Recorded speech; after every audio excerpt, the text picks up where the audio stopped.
Bonjour mesdames et messieurs.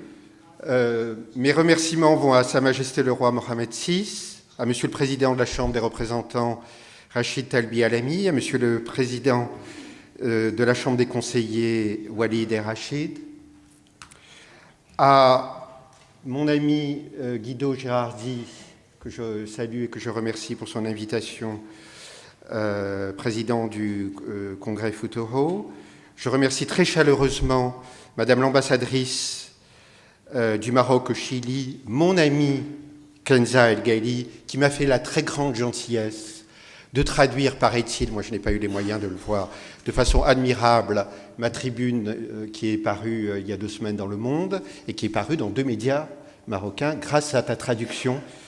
Kenza, merci beaucoup de nouveau pour ton extrême gentillesse et ta très chaleureuse disponibilité.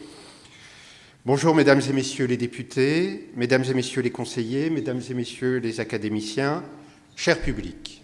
Alors, cher public, j'ai découvert sur le programme du Congrès du Futur que mon intervention s'intitulait « Éric Sadin, : Le monde de l'avenir ». Alors, personne ne m'avait prévenu que c'était le titre. On aurait pu me demander quel est le titre de ton intervention, cher Éric. Personne ne m'a prévenu. J'ai envoyé 2 fois un autre titre qui n'a pas été pris en compte, et je découvre ce matin en arrivant, ce n'est pas grave, rassurez-vous, je suis très heureux d'être là, et je découvre ce matin en arrivant que le titre s'est écrit, ça s'intitule « Le monde de l'avenir ». Alors voilà là un titre qui ne me convient pas et qui ne devrait pas du tout nous convenir. Pourquoi ? Parce que l'avenir, nous le savons, ce qui le constitue, le propre de l'avenir, du futur, appelons le futur, parlons du futur puisqu'il s'agit du Congrès du futur, nous le savons très bien que ce qui le caractérise en propre, nous ne savons pas ce qui va se passer à la seconde qui vient, c'est qu'il est surtout tramé d'inconnus, qu'il est surtout constitué d'inconnus. Et tous les discours, mesdames et messieurs, tous les discours qui vous parlent, qui nous parlent avec beaucoup d'assurance du futur, relèvent toujours d'un abus, sont toujours forcés ou portent toujours des intérêts. Je vais y revenir.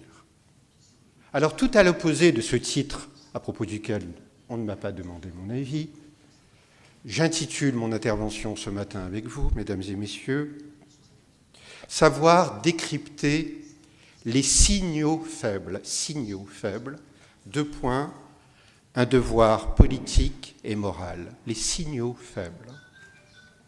Je suis heureux d'intervenir à cette édition se tenant cette année à Rabat, ou en tous les cas à cette occasion du Congrès du Futur, manifestation de grande qualité à laquelle j'ai été invité à 2 reprises par mon ami Guido Girardi qui quitte la salle au moment où je parle de lui. Le projet du Congrès du Futur consistant, nous le savons, à chercher, à appréhender, à pressentir, à identifier de quoi sera fait le futur dans une intention que vous avez déjà évoquée ce matin, afin de pouvoir, théoriquement, mieux agir en conséquence. Que dire d'autre qu'il s'agit là d'un souhait louable. Toutefois, comme j'ai été invité à ouvrir en tant qu'invité non institutionnel, si j'ose dire, à ouvrir ce congrès, je me dois d'entrée, mesdames et messieurs, de signaler que le futur peut être une notion très piégeuse. Ce concept de futur, qui peut confiner à l'idéologie du futur, qui a trop écouté certains de ces prophètes, vous savez, les apôtres du futur, peut nous conduire parfois à des impasses, voire à des catastrophes, j'y reviendrai, et parfois irréversibles.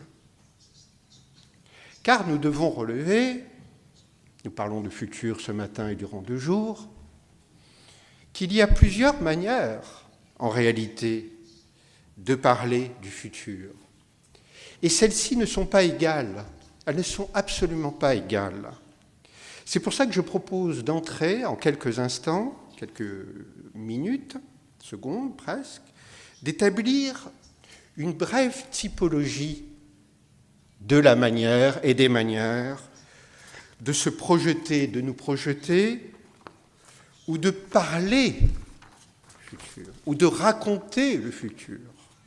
Il y a des personnes qui nous narrent le futur. Alors la première modalité, on va dire qu'elle relève de ce qu'on pourrait appeler l'impression subjective.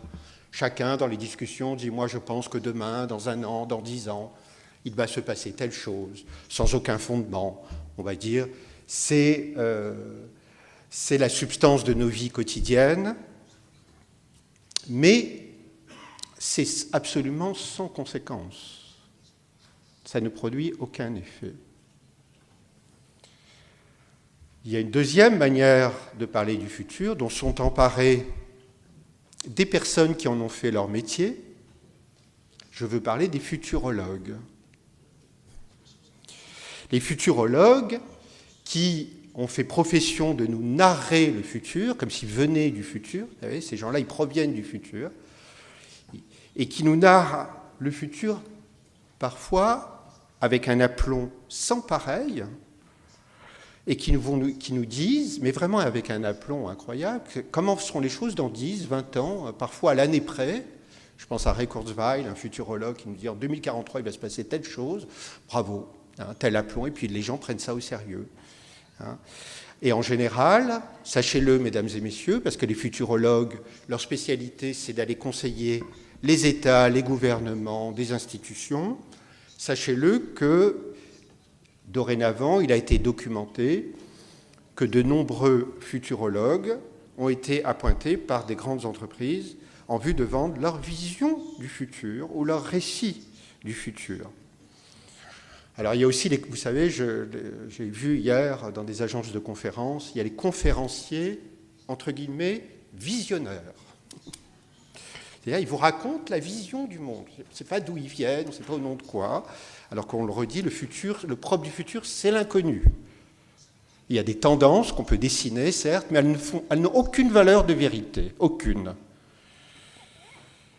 Alors ces conférenciers visionnaires, ils s'apparentent, ou les futurologues, à de l'astrologie.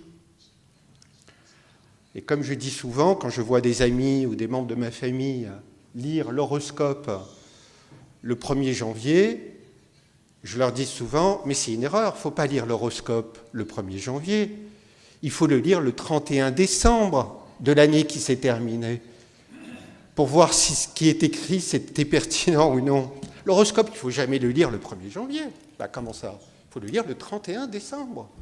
Et on se dit, et 99% d'entre nous, si c'est pour le monde ou nos vies personnelles, on dirait, mais c'est n'importe quoi. Ben oui, c'est n'importe quoi. Et l'on trouve des gens pourtant intéressés par ces discours. Il y a une autre modalité, et là je monte en sérieux de gravité, en niveau de gravité plutôt, qui nous regarde tous, qui regarde la plupart des États de la planète, et qui coûte beaucoup d'argent aux États de la planète, parce qu'ils savent très bien vendre leurs produits. Vous voyez peut-être à qui je pense. Ce sont les cabinets de consulting, comme McKinsey ou Accenture, qui sont des spécialistes de vendre des visions de l'avenir, la vision dont les choses doivent se passer, en général avec des techniciens totalement hors sol, c'est-à-dire qui parlent un jour de l'hôpital public, un jour de l'administration, un jour de la justice, un jour du monde de l'énergie, qui sont des sortes d'experts provisoires pendant un mois d'un domaine et qui n'ont qu'une vision, dont on parle beaucoup depuis un certain nombre d'années, une vision uniquement PowerPoint des choses et comptable des choses, et qui ont, par exemple, je vous donne un exemple, mesdames et messieurs, d'un cabinet qui vendait du futur, qui vendait une belle idée du futur, qui a conduit à une catastrophe. Je pense à McKinsey, qui a vendu des conseils pour la gestion, la bonne administration, entre guillemets bonne, de l'hôpital public en France, il y a une dizaine d'années, et je vous renvoie à tous les témoignages de directeurs d'hôpitaux depuis 2-3 ans qui disent que ça a été une catastrophe, ces PowerPoint, ces gens qui ne voyaient que par vision comptable et qui, au nom de l'aura et du prestige qu'on leur accorde, eh bien, on conduit notamment une des institutions capitales de nos sociétés, c'est-à-dire la santé publique et l'hôpital public, à une impasse uniquement et à réduire l'hôpital à une gestion uniquement comptable, portés par leur aura, portés par leur idée qu'eux savent les choses. Les infirmiers, ils ne savent pas ce qu'est l'hôpital. Hein. Les directeurs d'hôpitaux, ils ne savent pas ce qu'est la santé. Hein. Les médecins ne le savent pas. C'est des gens qui viennent de cabinets de consulting et qui, je le redis, nous racontent le futur au nom d'intérêts privés.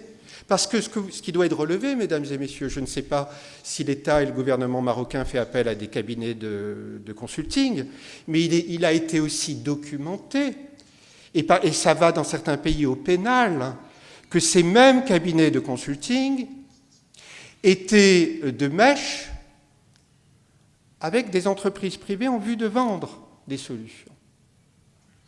Donc ils étaient acteurs et entremetteurs, si j'ose dire, et tirant des intérêts à tous les niveaux de leur intervention.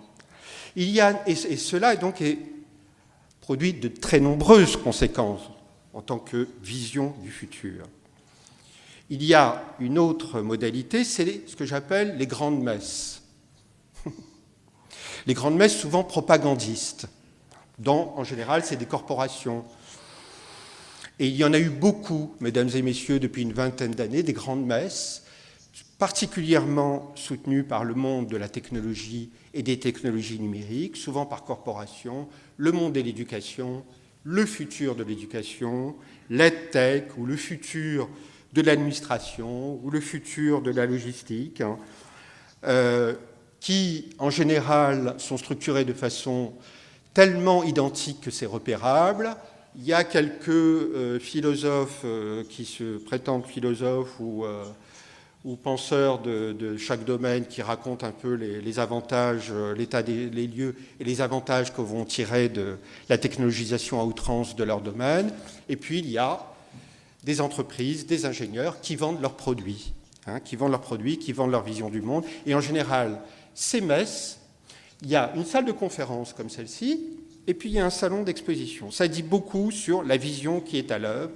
Et vous entendez en sous-texte, mesdames et messieurs, je vais y revenir dans quelques instants, que la société entendue comme pluralité d'être, comme lieu de pluralité, de contradiction, d'accords, de contre-accords, n'a absolument pas son mot à dire dans toutes ces manifestations qui en arrivent à un moment ou à un autre à imposer leur vision des choses. Et au nom du futur, le futur, il doit être relevé que c'est une notion très séduisante qui attire l'attention et qui impose des choses sans qu'il n'y ait ni concertation, ni implication de la société civile. Donc il y a, notamment dans cette grande messe, ce que j'appelle une technologie très très développée, mesdames et messieurs, qu'il faut saisir.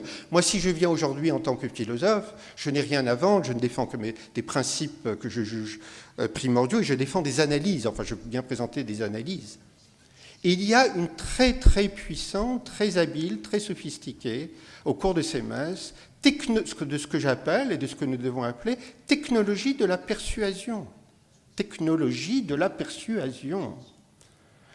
Sont développées toute une série de rhétoriques et de procédés qui visent à vous convaincre que c'est ça l'avenir. Et je vais y revenir dans quelques instants. Et en général, mesdames et messieurs, quand il y a des salons du futur ou de ces grandes messes propagandistes, il faut en arriver, ce qui n'est pas le cas du Congresso Futuro, il faut en arriver toujours au constat qu'il y aura quelque chose qui sera à vendre. Toujours. Parce que la grande question que nous devrions nous poser, mesdames et messieurs, quand nous parlons du futur, ou quand nous entendons parler des gens nous narrer le futur, c'est la question nietzschéenne posée par Friedrich Nietzsche. Cette question, celle-ci, c'est qui parle? Immense question. Qui parle? Qui parle quand je parle? C'est qui? C'est moi? C'est ma grand-mère? C'est de la culture? C'est des préjugés? Ou c'est moi dans mon autonomie et en lien avec tout un fond culturel? Qui parle? Cette question, à chaque fois, mesdames et messieurs, vous entendez une personne vous parler du futur, ou vous raconter le futur, nous devrions et vous devriez vous poser qui parle? Quelles intentions cette personne porte-t-elle quand elle nous narre le futur? Je fais une petite parenthèse qui n'en est pas une. Vous allez beaucoup parler d'intelligence artificielle. Pour plusieurs raisons, je n'ai pas souhaité participer au panel d'intelligence artificielle. Vous devez savoir, mesdames et messieurs, que j'ai écrit plusieurs ouvrages sur cela. Concernant, et vous allez beaucoup en parler durant ces 2 jours, il a été beaucoup évoqué ce matin, parfois selon des équations avec lesquelles je ne suis pas d'accord, mais je n'aurai pas le temps de développer cela actuellement. Mais si je reviens à cette notion de futur que j'interroge avec vous ce matin, vous comprenez que je vais, d'ici quelques instants, vous proposer une toute autre méthodologie. Vous comprenez que je vais vers une autre méthodologie. J'y vais doucement, puisqu'on m'a laissé 30 minutes, il me reste encore 15 minutes. Je souffle. Je vous donne un exemple de futur qui porte des intérêts et qui produit des conséquences, et qui ont des effets politiques et qui ont des effets sur nos vies quotidiennes. Il y a 1 an en France, par exemple, le président Emmanuel Macron, en septembre 2023, a nommé une commission d'experts sur l'intelligence artificielle. On va dire l'intention est louable, parce qu'on sait très bien que souvent les politiques sont dans le brouillard. Donc il voudrait être éclairé par des experts, que moi je mets entre guillemets. Mais savez-vous, mesdames et messieurs, que dans cette commission d'experts entre guillemets, et moi je n'hésite pas à dire prétendus experts, je vais m'expliquer pourquoi. Il faut toujours argumenter quand on dit des choses cinglantes, toujours. Parce que sur une commission de 15 personnes, 13 personnes relevaient du régime privé, mesdames et messieurs. Il y avait par exemple Yann Lequin de Meta Facebook. Il y avait par exemple Madame Dominique Barral de Google. Il y avait par exemple Monsieur Arthur Mensch de Mistral AI qui veut faire un double d'OpenAI. Alors voyez-vous, qui parle? Qui parle quand on monte une commission sur l'IA, c'est-à-dire qui va engager des investissements publics, qui va engager des actions publiques, qui va engager la vie quotidienne de millions d'individus. Mais ça n'étonne personne que dans une commission nommée par la République, il y ait pour 13 personnes sur 15 des personnes qui sont juges et parties. Eh bien, mesdames et messieurs, en République, et d'un point de vue juridique, ça s'appelle tout simplement du conflit d'intérêts. C'est exactement ce qu'on appelle du conflit d'intérêts. C'est-à-dire que nous sommes juges et parties. J'ai écrit une tribune sur cela, qui a été traduite en espagnol, en italien, en allemand, mais que mon ami Kenza El-Ghali, n'avions pas eu l'occasion de lui proposer de la traduire en arabe à cette époque, mais peut-être que nous y travaillerons, ma chère Kenza. Mais cela a beaucoup de conséquences, voyez-vous. Ça a beaucoup de conséquences, parce que certaines personnes, au nom de leur vision du monde, et au nom de leur intérêt, imposent leur vue. Et c'est très grave. Et là, c'est une question politique qui nous regarde tous, qui regarde la société tout entière dans ce qu'elle a de pluriel, dans ce qu'elle a de multiple, dans ce qu'elle regorge de possibilités plurielles. Et là, à quoi avons-nous affaire, mesdames et messieurs? À quoi avons-nous affaire? Je vous pose la question. À une vision unilatérale qui s'impose, utilitariste, réductionniste des choses. Alors, mesdames et messieurs, je vais vous donner un exemple très éloquent. Très, très éloquent. Vous vous souvenez peut-être, mesdames et messieurs, c'est très important ce que je vais vous dire là. C'est déjà important ce que je crois avoir dit depuis le début, mais là, c'est un exemple concret que je vais vous donner. Je m'étais promis d'enregistrer mon intervention et je ne l'ai pas fait. Bon, peut-être qu'il y aura un fichier audio. Peut-être vous souvenez-vous, parce que j'observe tout, moi j'ai une date de toutes les dates, je sais exactement ce qui s'est passé avec les technologies numériques, l'intelligence artificielle et la réception et les actions, tout, presque jour par jour. C'est comme ça, j'ai une passion des dates quasi pathologique. Vous devez vous souvenir que dans les années 2014, 2013, 2014 et encore plus 2015, il y avait une sorte de doxa qui était non critiquable, qui était non interrogeable, c'était la numérisation de l'éducation, de l'école publique, de l'université. Et alors, que n'a-t-on vu des congrès d'éducation, que n'a-t-on vu des industriels faire du lobbying auprès des parlementaires, notamment en France, parce que évidemment, avec tout ce que je dis, nous devons saisir la place du lobbying dans la conduite des gestions des textes législatifs, notamment, et qui vendaient des solutions et qui poussaient à la numérisation intégrale de l'école publique, à tel point que, et là je vais vous donner cet exemple, qu'en novembre 2014, donc il y a exactement 10 ans, mesdames et messieurs, ces exemples sont éloquents et je vous propose de bien les écouter et de bien en saisir toute la portée, parce que je ne parle que de ça actuellement. Voilà que M. François Hollande, alors président de la République, annonce comme ça, fait du prince, sans aucune concertation, à l'époque c'était donc en novembre 2014, qu'à partir de l'année suivante, rentrée scolaire 2015, tous les collégiens à partir de la classe de 5e, c'est-à-dire 12 ans, 12-13 ans, n'allaient plus avoir que des tablettes numériques dans les collèges, puisque c'est les collèges, on appelle ça les collèges en France, hein, jusqu'au lycée en seconde. Collège. Alors moi, quand j'ai entendu ça, je me souviens très bien, c'était sur TF1, je me suis dit, mais qu'est-ce que c'est que cette histoire? J'ai appelé des amis à l'inspection publique, des amis professeurs, je lui ai dit, tu es au courant? Vous êtes au courant? Qu'est-ce que c'est que cette histoire? Donc le livre, c'est fini, le professeur n'est plus qu'un coach de plateforme, et puis déjà, ça ne suffit pas, les gamins avec le smartphone, il faut leur remettre aussi dans l'école, quoi, hein, qui est le lieu de voilà, de sacré de l'apprentissage du savoir. On va leur mettre des tablettes, et tout le monde a dit non, il n'y a aucune concertation. Aucune concertation. Alors, moi, à l'époque, j'avais fait une tribune. Tout de suite, quand je suis en colère, j'écris une tribune qui s'intitulait « L'ineptie des tablettes numériques au collège », qui est parue en novembre 2014, qui est encore sur le site de Libération, mesdames et messieurs. Hein. Et à l'époque, on disait « Sadin, il veut revenir à la bougie ». Vous entendez? Éric Sadin veut revenir à la bougie suite à la tribune que j'ai publiée dans Libération, que j'ai relue il y a un mois. Elle a été écrite il y a 10 ans. Et que s'est-il passé, mesdames et messieurs, depuis un an, après toutes ces messes, après tout ce lobbying, après toute cette doxa de numérisation de l'école publique? Un phénomène capital qui n'a pas été relevé. Un phénomène capital, parce que tout ce qui a été fait, c'est résulté de vendeurs du futur, des apôtres du futur. Depuis un an, je renvoie à des articles passionnants qu'il y a eu dans Courrier International au mois de mai 2024. Je vous ai dit les dates, je peux vous dire ce qui s'est passé à n'importe quel jour, c'est une maladie. En mai 2024, dans Courrier International, il y a eu toute une série d'articles sur des professeurs, des neuroscientifiques, des parents d'élèves, des responsables d'établissements, dont certains, même la quasi-intégralité d'entre eux, avaient préconisé la numérisation de l'école publique à outrance en Suède et en Norvège.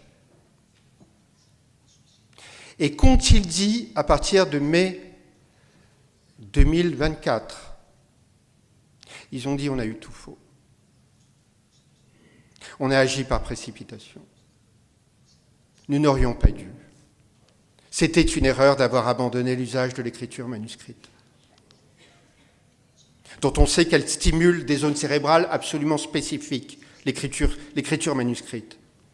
Nous avons eu tort de délégitimer le livre imprimé. Nous avons eu tort. En gros, nous avons eu tout faux. Oui, mais c'est extrêmement grave. Parce qu'entre-temps, une génération a été sacrifiée, mesdames et messieurs. C'est très, très grave. Alors, c'est très bien de reconnaître ses torts, un jour ou l'autre. Mais voyons-nous avec quelle précipitation nous pouvons agir en suivant cette satanée idéologie du futur qui nous vend des lendemains qui chantent. Et moi, je dois vous dire, modestement, que cette tribune qui était parue dans Libération, j'avais dit la même chose à l'époque. À l'époque, il y a plus de 10 ans maintenant, avec Uber, les excès d'Uber, dont a parlé M. Gérardi tout à l'heure, mon ami Guido, mon frère Guido Gérardi, Amazon, les excès d'Amazon, les modalités logistiques indignes, inacceptables qui sont à l'œuvre, j'en parle depuis 10 ans, la captation de l'attention. Et je parlais déjà de la siliconisation du monde en 2016. Aujourd'hui, c'est devenu une vulgate. Ben oui, mais il fallait le voir. Et encore, on me disait, Sadin, il veut revenir à la bougie. Alors, ce que je propose ce matin, c'est le deuxième moment et dernier moment de mon intervention. C'est une toute autre appréhension de ce qui est supposé venir, une toute autre appréhension que cette appréhension formatée, intéressée, et qui, en plus, relève très souvent d'un déni, voire d'un affront démocratique. Quand nous avons parlé des cabinets de consulting, qui fait l'objet, je ne sais pas ce qu'il en est du Maroc, mesdames et messieurs, mais qui en France fait l'objet de nombreuses interrogations, voire de poursuites. Comment des cabinets de consulting se sont emparés du pouvoir démocratique, de la capacité des milieux, des personnes, des citoyens à se déterminer librement, et aussi du législateur. Vous savez que même des membres de l'administration et des spécialistes ont été quasiment mis au rencard, je ne sais pas comment ça se dit en arabe, au profit de l'intervention des cabinets de consulting, et ça fait l'objet de poursuites aujourd'hui. Donc je propose une toute autre appréhension, qui est une chose que je théorise dans mon esprit depuis assez longtemps, et je vais m'expliquer. Je suis en forme aujourd'hui, ça tombe bien, c'est parce que je suis tellement bien accueilli au Maroc que je me sens très en forme, et je vous demande encore 10 minutes, mesdames et messieurs, pour déployer mon argumentaire. On essaie, on l'a dit, de vouloir chercher, pénétrer le futur, c'est une passion humaine, avec, on l'a vu, des vues biaisées, hypothétiques, hors sol, intéressées. Alors que, il me semble, que c'est une toute autre attitude que nous devrions adopter, ou deux autres attitudes que je vais développer maintenant. La première, c'est le réel ne cesse de nous parler, mesdames et messieurs. Vous êtes dans la rue, vous écoutez des informations, vous entendez une conversation. Le monde ne cesse de nous parler. C'est ce que j'appelle des signaux faibles. Il y a quantité de signaux faibles qui nous environnent et qu'il faut savoir décrypter et qui peuvent nous apprendre beaucoup. Je vous donne un exemple. Je vous donne quelques exemples et après je vais expliquer ce qui se joue avec ce que j'appelle les signaux faibles. Je vous donne l'exemple de comment est né un de mes ouvrages qui s'appelle « L'ère de l'individu tyran », sous-titre « La fin d'un monde commun », dont vous avez peut-être entendu parler, qui a notamment été traduit en espagnol et depuis l'accession de Milei au pouvoir a connu un retentissement très très puissant en Argentine notamment. Eh bien, ce livre que je juge parmi les plus importants, il est venu de promenades à Paris. Ce livre qui développe qui essaye d'analyser tout un ethos, un nouvel ethos de l'époque, il est venu de promenades à Paris, où en me promenant à Paris, les promenades régulières que je fais le week-end pour aller dans les musées, je voyais, à partir de 2018-2019, je voyais des nouveaux phénomènes dans la rue. Des gens qui se rentraient dedans, des gens qui se disputaient, des accidents où les gens s'invectivaient, des insultes. Je me disais, tiens. Là, il se passe quelque chose. Puis ça s'était confirmé. C'était confirmé par d'autres événements. Je tissais des liens. Il y a un nouvel ethos, une nouvelle situation de l'individu contemporain qui émergeait. Et puis je voyais, ça alors je l'ai vu, les trottinettes du jour au lendemain, l'industrie du numérique des plateformes, par exemple. C'est un détail, mais ce n'est pas du tout un détail. Ou du jour au lendemain, à partir de 2019, des gens en trottinette sur les trottoirs, qui est un lieu public réservé aux piétons, nous rentraient dedans. Alors moi, j'écris une tribune. Je vous ai dit, quand je suis en colère, j'écris une tribune. La trottinette, la glisse impériale au-dessus du socle commun. J'étais pas peu fier de ce titre. Trottinette, 2 points, la glisse impériale au-dessus du socle commun. Voilà, les trottinettes. Les gens s'en fichaient totalement de l'altérité, du monde environnement. La loi de chacun prévalait. Et je disais des choses, excusez-moi de parler de moi 30 secondes, je disais des choses dans cette tribune qui ont fait que 4 ans plus tard, Libération m'a interrogé parce que la ville de Paris a fait une votation sur l'interdiction des trottinettes. Mais on se réveille toujours trop tard, mesdames et messieurs. Ça, c'est une équation que j'ai constatée, que j'ai analysée les sociétés se réveillent toujours trop tard. C'est un fait. Se réveillent toujours trop tard et souvent, se réveillent avec délai, se réveillent toujours avec délai, et souvent il est trop tard. Et les signaux faibles, qu'est-ce que c'est ? C'est de voir les choses apparaître, d'être hypersensible individuellement et collectivement pour voir apparaître des phénomènes dont on se dit là, il se passe quelque chose d'important qui appelle à minima l'attention ou notre mobilisation en vue de nous prémunir. Ce n'est pas du tout du futur, ça, mesdames et messieurs. C'est le réel qui nous parle et qui nous dit « ça va peut-être se passer comme ça ». Surtout si on les tisse avec d'autres événements, avec d'autres signaux faibles ou plus ou moins forts dont on se dit « tiens, tiens, tiens, tiens ». Là, il y a quelque chose qui est éloquent, qui témoigne et qui appelle notre mobilisation individuelle, en général ça ne va pas très loin, collective. Je vous donne des exemples, signaux faibles ou signaux plus ou moins faibles et forts. Entendons-nous, mesdames et messieurs, depuis 3-4 ans, tous les rapports, toutes les études sur la santé mentale des jeunes ? Entendons-nous l'usage de psychotropes chez des légions d'adolescents et de très jeunes ? Qui sont terrorisés par le futur, qui leur est proposé, qui se dessine, notamment celle d'une future utilité de nous-mêmes et de l'usage de nos facultés les plus fondamentales. Ils sont terrorisés. Le voit-on, ça? Plutôt que de dire encore plus de technologie, encore plus d'intelligence artificielle, encore plus d'industrialisation. Écoutons cela, voyons, ça peut nous mener. Parce que cette génération, elle va monter, elle est très déséquilibrée, elle est très en souffrance. Entendons-nous ça? Entendons-nous, par exemple, voilà un événement que j'ai tenu pour un signal faible extrêmement puissant, un puissant marqueur de l'époque. Entendons-nous qu'à Marseille, il y a ce qui est un groupement qui s'appelle la DZ Mafia, qui voit des commandes faites de crimes à des gamins de 14 ans. Des phénomènes d'ultra-violence. Vous en avez entendu parler de la DZ Mafia à Marseille. On parle de la colombianisation, je ne sais plus comment a-t-on dit ça, de la France, quoi, la France. Un gamin de 14 ans a été payé pour tuer quelqu'un à 14 ans, un enfant.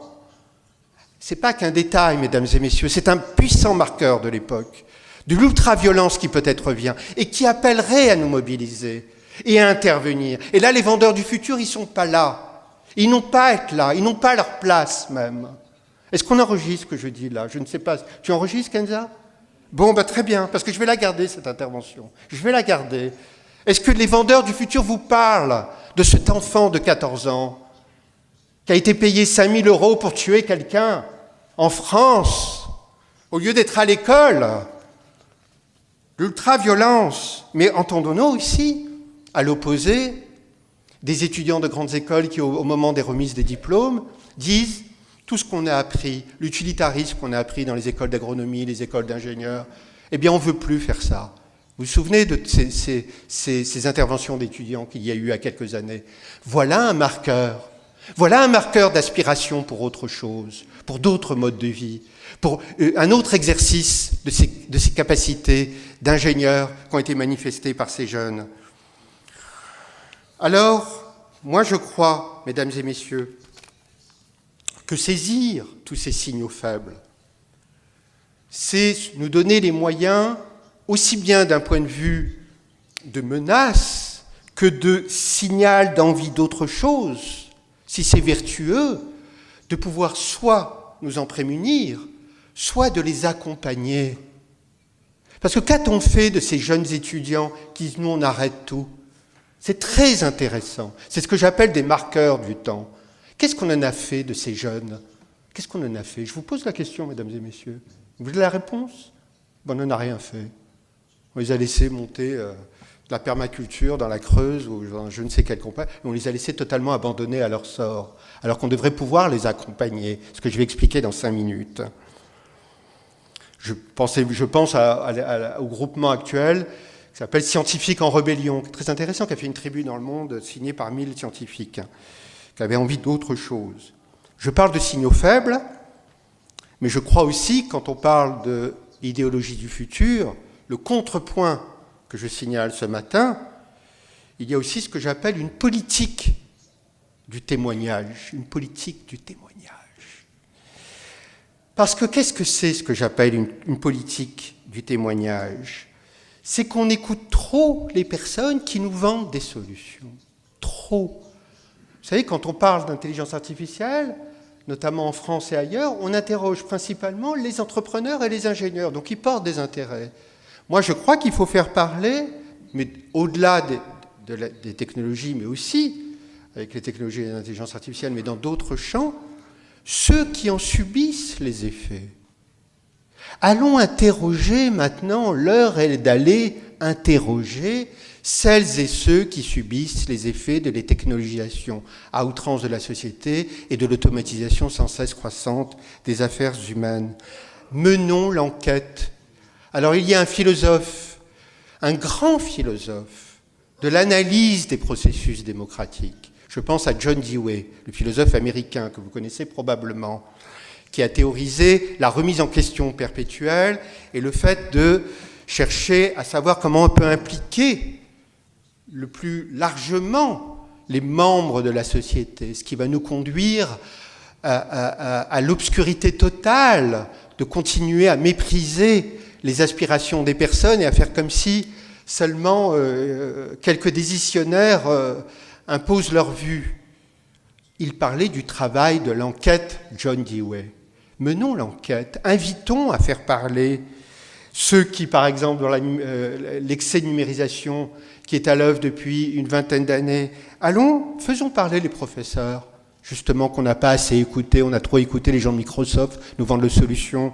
Allons écouter, faisons témoigner les parents d'élèves, savoir dans quel chaos ils sont à pouvoir assurer au mieux l'éducation de leurs enfants. Allons interroger les personnels de l'hôpital public et de la médecine, signaux faibles, signaux forts, mesdames et messieurs. Est-ce que vous vous souvenez, par exemple, moi je suis français, donc je me souviens très bien de ça, que dans les années, encore à l'époque où Nicolas Sarkozy était président de la République, mais aussi avec François Hollande, où à chaque fois qu'il faisait des visites d'hôpitaux, les personnels hospitaliers leur disaient, ils suppliaient la puissance publique de dire « on n'a plus d'argent, on n'a plus de moyens, on est dans une souffrance totale, on n'a plus de pièces, on n'a plus de personnel. » Et qu'est-ce qui se passait au même moment ? Il y avait des gens qui vendaient des systèmes d'intelligence artificielle à l'hôpital public comme si c'était une urgence, alors que la plupart d'entre eux ne servent à rien. Je sais, moi j'ai mené l'enquête. Et qu'est-ce qui s'est passé pendant le Covid ? Eh bien, il s'est passé que ces personnes, on s'est rendu compte qu'elles avaient ô combien raison, qu'elles étaient débordées, que ce qui manquait, ce n'était pas des systèmes d'intelligence artificielle, c'était du personnel, c'était des chambres, c'était du matériel élémentaire, mon Dieu. Mais on ne les a pas écoutés. Le témoignage, la dégradation des services publics, qu'on aille interroger. Et puis, je signale, mesdames et messieurs, qu'il y a 2 ans, c'était le 50e anniversaire du rapport Meadows, dont tout le monde a entendu parler, qui date de 1972 quand même, qui s'appelait le rapport sur les limites de la croissance. Tout le monde connaît ce rapport, qui a été produit en 1972. Ben oui, mais qu'est-ce qui s'est passé, mesdames et messieurs ? C'était produit à la fin, la dernière année, en réalité, des dites 30 glorieuses, et c'était totalement inaudible. Et pourtant, la cartographie était sous nos yeux. C'était sous nos yeux, c'était écrit, c'était documenté. Continuons cette industrialisation à outrance, et nous allons à la catastrophe. Et puis on se réveille, ce que je disais tout à l'heure, on se réveille toujours trop tard. 50 ans plus tard, on dit « Oh, ma bonne dame !» On part à l'effondrement. Mais quand même, est-on adulte ou est-on enfant ? Est-on adulte ou est-on enfant ? C'était écrit, c'était documenté.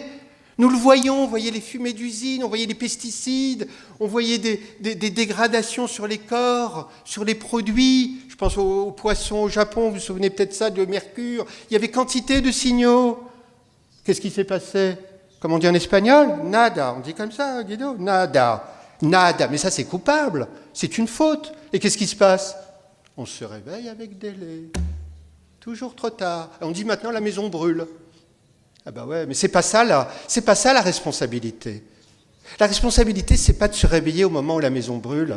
La responsabilité, c'est d'agir au moment où on saisit les phénomènes. Et notamment ceux qui sont en germination et qui permettent d'agir avant qu'ils se consolident et avant qu'ils n'essaiment. C'est ça la responsabilité, mesdames et messieurs. C'est ça que j'appelle la responsabilité et que nous devrions tous appeler la responsabilité. Mafia ZZ, c'est un signe très très puissant. Que fait-on de ça? Je ne sais pas. Alors, inutile de vous dire, tout ce que je vous dis là, c'est le travail que je fais avec les technologies numériques et l'intelligence artificielle depuis une quinzaine d'années maintenant. Vous avez parlé un peu de régulation, mesdames et messieurs, ce matin. Détrompez-vous, je n'ai pas le temps. Et j'aurais aimé qu'au Chili, sur la commission sur la régulation, qu'on m'invite, parce que j'aurais eu des choses très importantes à dire, que j'ai dites dans Libération et qui a été publiée par le journal hispanophone ABC, qui est en ligne, qui s'appelle IA, la grande illusion de la régulation, parce que l'équation est mal posée, mais ce n'est pas l'objet de mon intervention aujourd'hui. Ne croyez pas qu'avec l'IA et des technologies numériques, que la régulation va nous sauver des pires dérives. Absolument pas, parce que nous en arrivons à un moment où le concept de régulation, concept de loi, qui est un concept extrêmement important dans la vie démocratique depuis la Grèce antique, et bien avant, depuis les monothéismes, eh bien, n'est peut-être, comprenons-nous, et je n'ai pas le temps de développer cela aujourd'hui, comprenons-nous que ce n'est probablement pas approprié à ce qui se passe avec l'intelligence artificielle. Je l'ai écrit noir sur blanc dans cette tribune et je vais le théoriser à nouveau frais. Je vous rappelle, mesdames et messieurs, moi qui parle de politique de témoignage et de messes propagandistes, que Monsieur le Président de la République française a décidé d'organiser un sommet de l'IA à Paris, un sommet mondial de l'IA qui va se tenir à Paris les 10 et 11 février, qui va toujours voir les mêmes personnes nous raconter les lendemains qui chantent. J'ai décidé d'organiser un contre-sommet de l'IA que j'ai annoncé sur France Inter la semaine dernière à la matinale de France Inter. Et c'est ça la vitalité démocratique, c'est de faire valoir d'autres positions et d'autres expériences où seront invitées à témoigner toutes les personnes qui en subissent les conséquences à l'écart de tous les discours hors sol. Pour terminer, mesdames et messieurs, comment ne pas voir, et nous le constatons tous, les lots de souffrance, de blessures, d'humiliation, de sentiments d'inutilité ou d'invisibilité de soi, vécus par la quasi-intégralité de l'humanité, et plus encore dans les pays du Nord, où ce qui est à l'œuvre, mesdames et messieurs, c'est pas le futur, c'est la suffocation. Les gens suffoquent, ne respirent plus. Et c'est, voilà, à mon sens, le plus grand signe de l'époque. Et c'est cela qu'il faut écouter, qu'il faut penser avec un E, comme on dit en français, réfléchir activement, en actes, par des actions. Penser aussi. Le futur oublie le présent. Hein, tiens le présent pour moment accessoire et vers lequel on se projette sur l'instant suivant qui sera peut-être supposément plus vertueux, plus lumineux. Non, soucions-nous du présent de l'état des choses. Pensons avec un A, je pense que ça se dit aussi en arabe, pensez des plaies, hein, réparer le monde, comme on dit en hébreu, tikkun olam, réparer le monde, travailler à réparer, pas seulement toujours à se projeter de façon hors sol et en défendant des intérêts. Voilà un puissant marqueur de l'époque, l'expression, la rancœur et le sentiment d'inutilité de soi. Alors pour finir, mesdames et messieurs, je vais contextualiser avec le Maroc. Je me permets de parler de ce grand pays qu'est le Maroc, de ce très grand pays, de ce très grand royaume, pour de multiples raisons, à propos duquel je connais très peu de choses. Donc peut-être que vous me trouverez un peu trop audacieux à dire 2-3 choses. Si je dis des bêtises, excusez mon ignorance en la matière, mesdames et messieurs. Il me semble, à part plein d'autres secteurs de travail industriel, économique, que les trois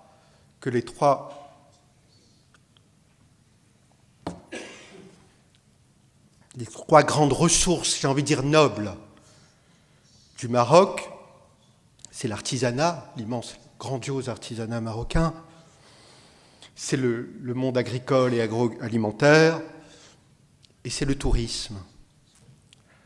C'est bien d'autres choses, mais moi je voulais retenir cela, et je vais vous expliquer pourquoi je voulais retenir cela. Parce que plutôt que de vouloir, à l'instar de tant d'autres pays, c'est ce que j'ai appelé la siliconisation du monde, vouloir vous inscrire dans la même course qui va nous conduire à l'automatisation croissante des affaires humaines, où des systèmes vont à terme tout orienter à notre place, et en plus, nous allons leur déléguer la tâche de nos facultés intellectuelles et créatives avec l'IA générative. Moi, je crois que ce qui est important, c'est de redonner la capacité aux personnes d'exprimer le meilleur d'eux-mêmes, d'exprimer leurs facultés, de construire des collectifs où personne n'est lésé, où chacun apporte ses valeurs singulières et où, à l'intérieur desquelles, ces modalités d'organisation en commun sont respectées, sont utilisés des éléments qui respectent la biosphère. Donc ce que je crois, et c'était un terme qui était très utilisé par John Dewey, l'expérimentation, je crois qu'il faut soutenir et expérimenter toutes les modalités alternatives d'organisation, tous les collectifs qui veulent, dans le tourisme par exemple, et dans plein d'autres champs, expérimenter d'autres modalités de tourisme que le tourisme industriel, d'autres modalités agricoles, d'autres modalités artisanales, dans le design, dans l'architecture, dans quantité de champs, et que la puissance publique, au lieu de donner de l'argent à des startups qui veulent tout marchandiser et tout automatiser, puisse soutenir toutes les visées vertueuses. Voilà un projet de société qui témoignerait de quoi ? Eh bien que le fait que l'avenir est composé d'une infinité de possibilités. Il n'y a pas une voie unique et unilatérale qui est vendue par les apôtres du futur, mais qu'il y ait, qu'on laisse la voie, et c'est cela qui correspond à un criant besoin aujourd'hui, aux personnes d'exprimer au mieux leurs souhaits, leurs aspirations, leurs facultés, le génie qui est logé en chacun d'entre nous et qui, à force d'être étouffé et à force de vivre l'inutilité de soi, je vais prendre un raccourci trop rapide, excusez-moi mesdames et messieurs, beaucoup trop rapide, mais comment ne pas voir que cet enfant de 14 ans, ça vient aussi de là, hein, et que beaucoup de maux de la société sont dus au fait qu'on étouffe nos facultés, qu'on empêche les êtres humains de faire valoir le mieux leur singularité et leur capacité à tisser des liens équitables et vertueux avec les autres. Et ça, c'est les collectifs, la place pour l'alternative, pour l'expérimentation.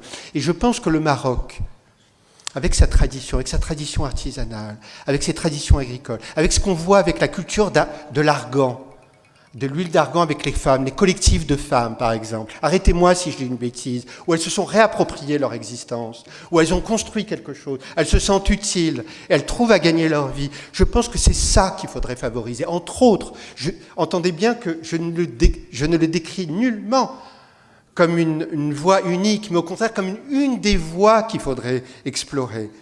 Parce que ne doit pas prévaloir, mesdames et messieurs, une seule vision utilitariste, technologique et positiviste du monde. Sinon, nous allons vers des temps très sombres. Parce que, et là c'est vraiment, je termine, j'ai un peu débordé, mais parce que, vous entendez bien, puisque vous m'avez invité en tant que philosophe, et que, mon cher Guido, l'intitulé du prochain congrès du futur qui se tiendra à Santiago en janvier, c'est « Dans quelle humanité voulons-nous vivre ?» n'est-ce pas ? Si je t'ai bien suivi et si j'ai bien lu. Parce que la grande question philosophique qui se pose à nous, qui s'impose, pas seulement qui se pose, qui s'impose à nous, c'est au moment où des systèmes vont toujours plus organiser le cours des affaires humaines et s'emparer de nos facultés intellectuelles et créatives, mais que nous reste-t-il ? Que va-t-il nous rester ? Mais quel est notre rôle sur Terre ? Que va-t-il nous rester ? Alors voyez-vous, cette question, elle est urgente. notre rôle sur Terre, le rôle de mes enfants, le rôle de nos enfants et petits-enfants. Ils vont quoi? Être juste assistés par des systèmes et leur demander d'écrire à des systèmes. Ils n'ont même plus besoin de manipuler le langage, qui est le vecteur de la liberté, de la singularité. Rien. Mais qu'est-ce qu'ils vont faire? Qu'est-ce qu'il leur reste, mon Dieu? Qu'est-ce qui va nous rester? Que nous reste-t-il? C'est ça la question urgente, philosophique, civilisationnelle, anthropologique. Que nous reste-t-il? Alors, que nous reste-t-il? Il y a deux équations. Il y en a d'autres, mais il y en a principalement deux. Soit ce que j'appelle une humanité absente à elle-même, ce que j'appelle le désert de nous-mêmes, hein, où nous ne serons plus acteurs de nos destins, où nous serons même passifs, où nous n'exercerons plus nos facultés, et qui verra aussi l'extension de ce que j'appelle l'isolement collectif, c'est-à-dire chacun uniquement face à ses écrans et à ses systèmes qui nous assistent en continu. Soit nous décidons, conformément à notre nature, à notre culture, à nos histoires, à notre histoire, à nos valeurs, à nos principes, de nous montrer agissants, de nous battre, mais aussi célébrer l'exercice de nos facultés, d'être acteurs individuellement et collectivement de nos destins et de faire valoir notre pouvoir d'inventivité et de différence et alternatif. La voie unique, c'est la mort. Et la pluralité, c'est ça le cœur de la démocratie, c'est l'expression de la pluralité dans le désaccord et avec un moment où nous désaccords. Mais on ne fait pas que nouer des accords, on laisse la possibilité à d'autres modalités de pouvoir s'instituer.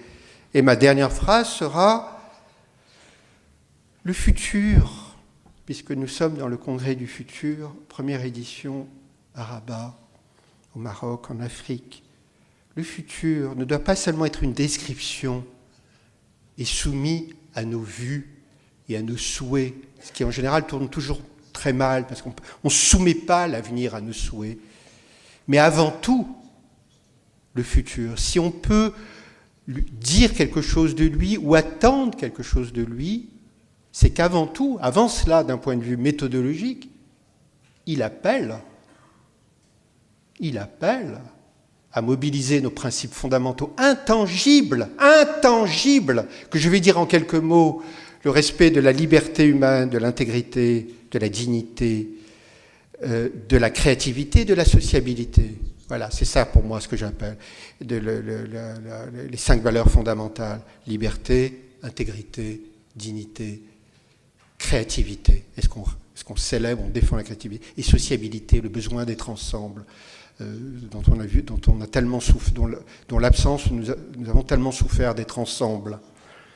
Le futur nous appelle à nous mobiliser, et ce dont il sera fait dépendra, mais aussi, c'est pas dépendra, là, appelle avant tout, c'est le critère premier, l'engagement de notre responsabilité, et comme disait Charles Péguy, de la morale, et de la plus grande morale dont nous avons peut-être le tort d'oublier. Je vous encourage, mesdames et messieurs, si vous le voulez bien, au cours de ces 2 jours, de ne jamais oublier la préservation et la célébration de nos principes fondamentaux et de ce que Charles Péguy appelait la plus grande des morales. Merci beaucoup, mesdames et messieurs, pour votre très chaleureuse attention.